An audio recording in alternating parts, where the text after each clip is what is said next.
Continuation of the class colorectal carcinoma. So that's about the stage. The TNM classification I have already mentioned T1, 2, 3, and 4. 1 and 2 it is seen only by a gastroenterologist, that by doing a colonoscopy. And 3 and 4 we can visualize by exterior, that is by while doing a laparotomy. If you can see a puckering in the serosa or infiltration into the neighboring structures, we'll call it as T and T4. So that stage 1 is T1 T2 lesion, that means involvement of the mucosa, submucosa, or the muscle layer with no nodes or metastasis. Stage 2 is T3 T4 lesion, that means serosal involvement and surrounding tissue involvement with no nodal involvement. And 3 is any T with nodal involvement. Any nodal involvement we will stage it in stage 3, and stage 4 is metastatic lesions.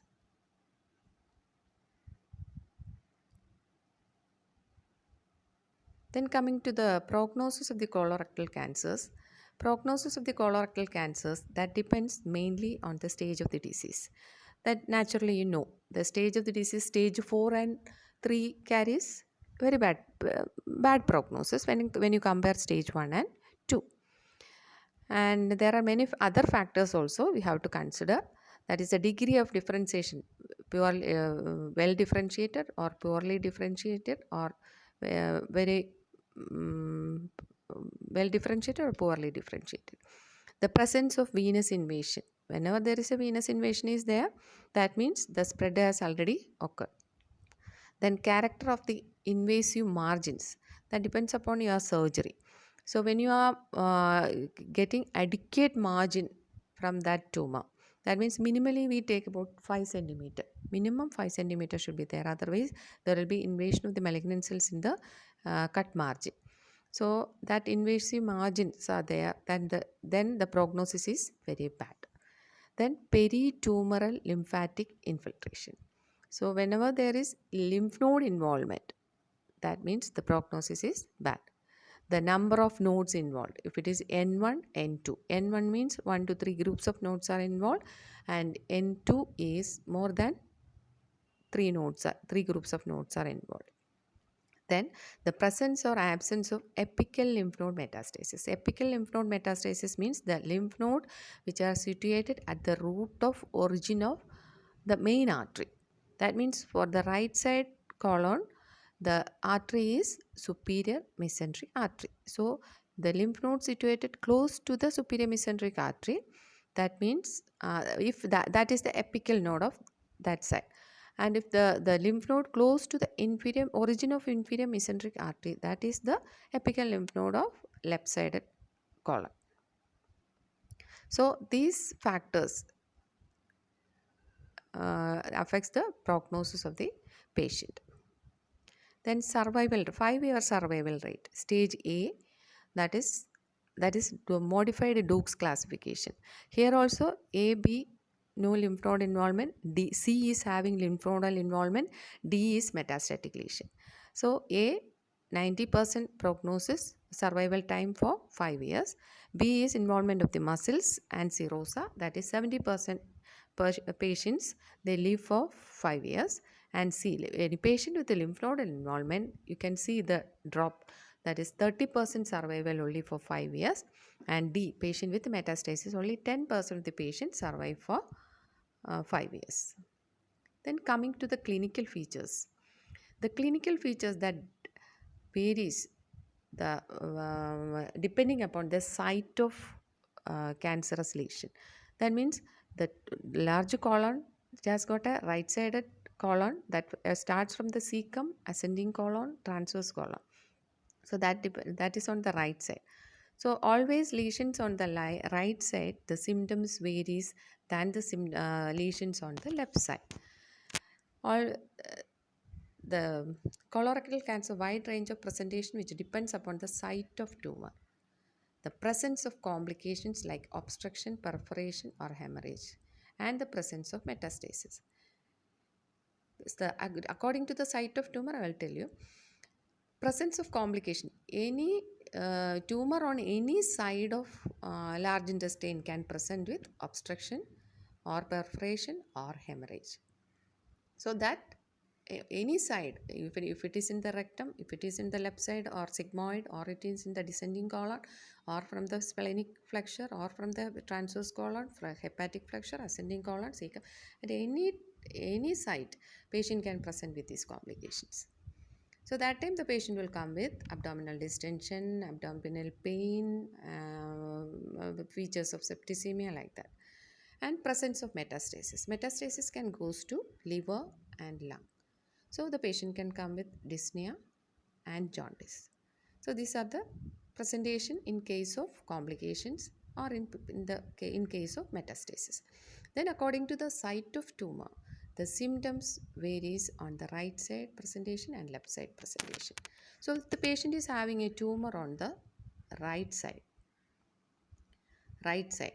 so what all will be the complaints of the patient? It presents as right iliac fossa pain, anemia, severe unyielding anemia, mass in the right iliac fossa, melena if it is an ulcerative form of lesion, and there will be loss of weight, nausea, vomiting, anorexia, fainting, and dyspnea, and sometimes the patient can present with appendicitis also. Then carcinomas on the left side of the colon, there will be patient may not be having anemia and all, but the patient will be having alteration in the bowel habit. There will be bleeding per rectum. The other case, on right side, the patient will be having melena, but on the left side, the patient will be having fresh bleeding from rectum. Here also, the patient will have loss of weight, and there will be left iliac fossa pain. On the right side lesion, the patient will be having right iliac fossa pain or features of appendicitis. And intractable anemia on the right side if the patient is having a lesion on the right side. Then coming to rectal carcinoma, same thing like bleeding PR, palpable mass on rectal examination, there will be spural diarrhea and loss of weight, tenesmus and sacral perineal pain if the patient is having infiltration to the surrounding tissue. Then this is the same slide as the before, right-sided colon and left-sided.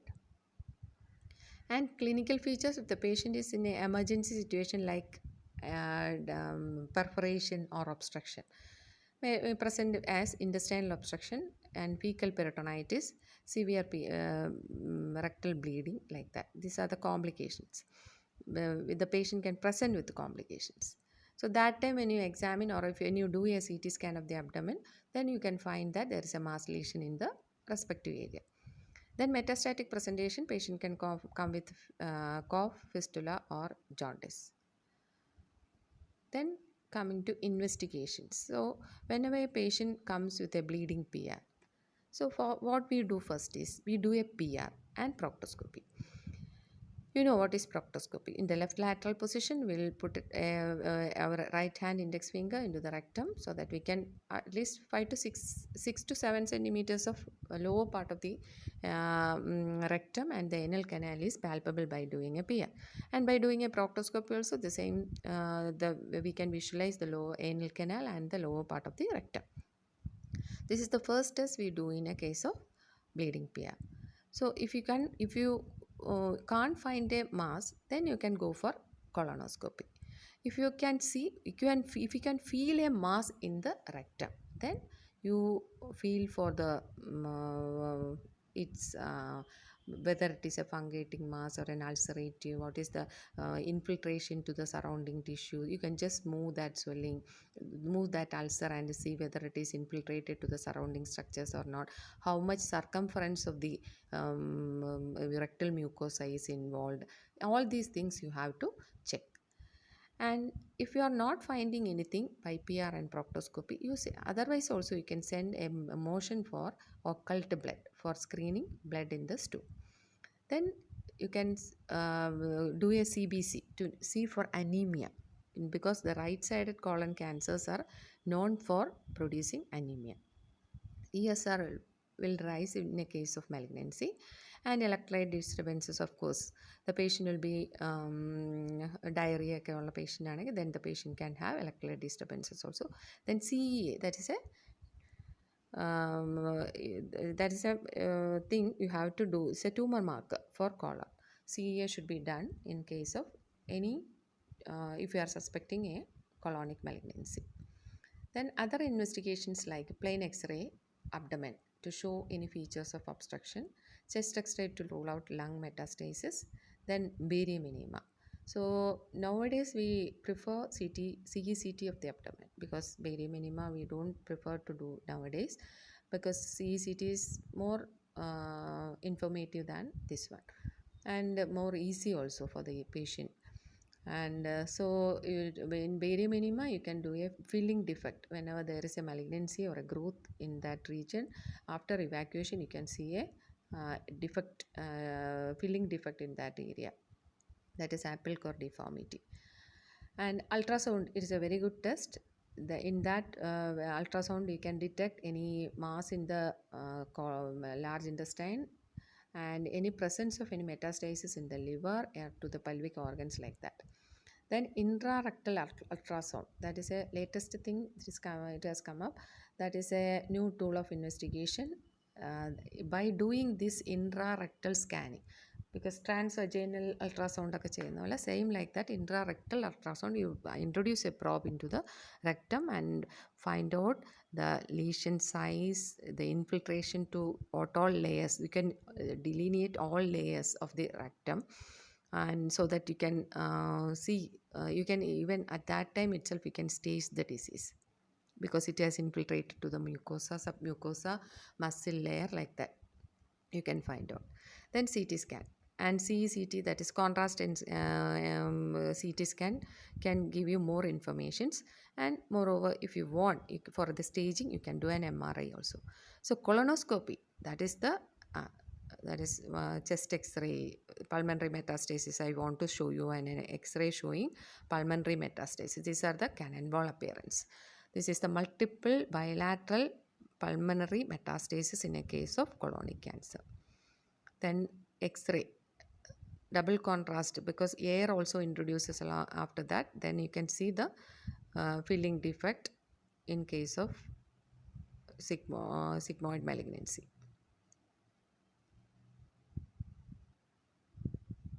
So the arrowed portion, you can see that there is a filling defect. Then endoscopies. So this is the very informative and therapeutic investigation. And if the patient is having a low left-sided lesion, you can do a sigmoidoscopy. There are two types of sigmoidoscopes. Rigid sigmoidoscope, it can reach up to 30 centimeters of the colon from down. And it's a flexible sigmoidoscope, we can visualize up to 60 centimeters of the large intestine from anal canal. But sigmoidoscope can be performed, but anyway, in case of colonic carcinoma, the multiple origin, it is very common. So you have to do a colonoscopy itself.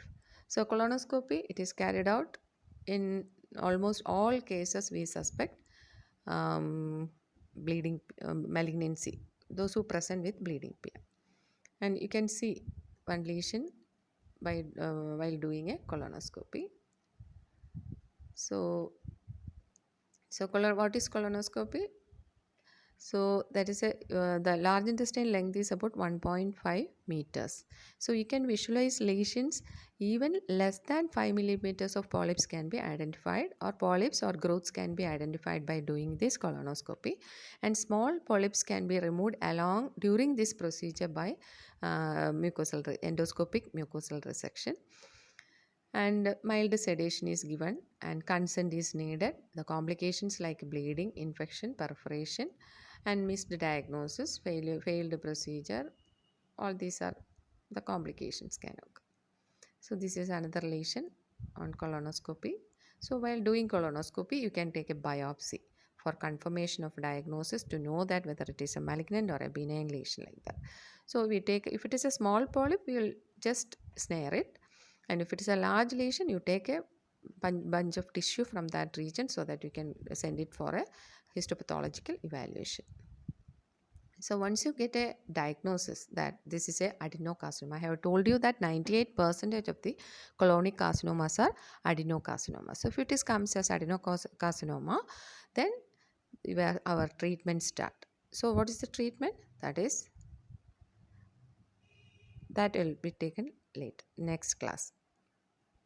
Thank you.